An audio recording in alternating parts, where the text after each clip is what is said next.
থেকে কোনো সংবর্ধনা, ফুলের শুভেচ্ছা বা প্রধানমন্ত্রী করা হবে, এটা আমি মানে এটা আমি মনে করি না। এটা মনে করি যে তাহলে সংগঠন আমাকে ফোন করে না, কারণ আমি এই সংগঠনের একজন সক্রিয় সদস্য, সেইভাবে আমি থাকতে চাই। ধরেন আল্লাহ তো কোরআনে বলেছে যার যার যোগ্যতা অনুযায়ী আমি শ্রেণী বিন্যাস করে থাকি দুনিয়াতে। তো এখন মনে করেন যে হ্যাঁ, আমার হয়তো বা প্রফেশনাল জায়গা থেকে যে আমার একটা এলিভেশন হয়েছে, আল্লাহ আপনাদের সবার দোয়া ছিল, হয়েছিল। আমি বেসিক্যালি কেন হতে চাই না এই সংগঠনের গেস্ট, সেটা হচ্ছে যে আমি মনে করি ব্যক্তিগতভাবে এই সংগঠনের কাছে আমি অনেক ঋণী।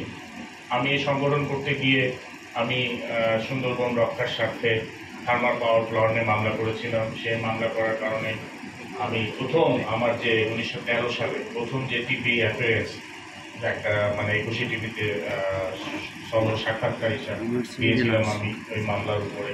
তো সংগঠন থেকে আমি অনেক বেশি মনে করি যে মানে বেনিফিটেড। অর্থাৎ এখানে এরকম একটি যেটা হচ্ছে নির্মোহ রাজনৈতিক সংগঠনের প্রধান অতিথি আমি হব, এটা আমি কখনো আমার মাথায় কাজ করে না। অথবা আমি এখানে কখনো প্রধান অতিথি বা বিশেষ অতিথি বা কোনো ধরনের অতিথি ক্যাটাগরিতে আমি এখানে আসতে চাই না। আমি যেটা ভিজিটিং হয় সেরকম। আর দ্বিতীয় কথা হচ্ছে যে আমাদের যে পজিশন, এই পজিশনে আমার হচ্ছে কোনো ধরনের পাবলিক ডোমিনে আসা একেবারে নিষেধ। কিন্তু আমি এসছি, আমার বুকে সাহস আছে যে আমি আমার যে দায়িত্ব সেটা সততার সাথে নিষ্ঠার সাথে পালন করি। তো আমার সততা সম্পর্কে যেহেতু কোনো কোশ্চিন নাই, তবে আমি আমার সংগঠনে আসব, একটু সংগঠনের সবার সাথে কথা বলবো।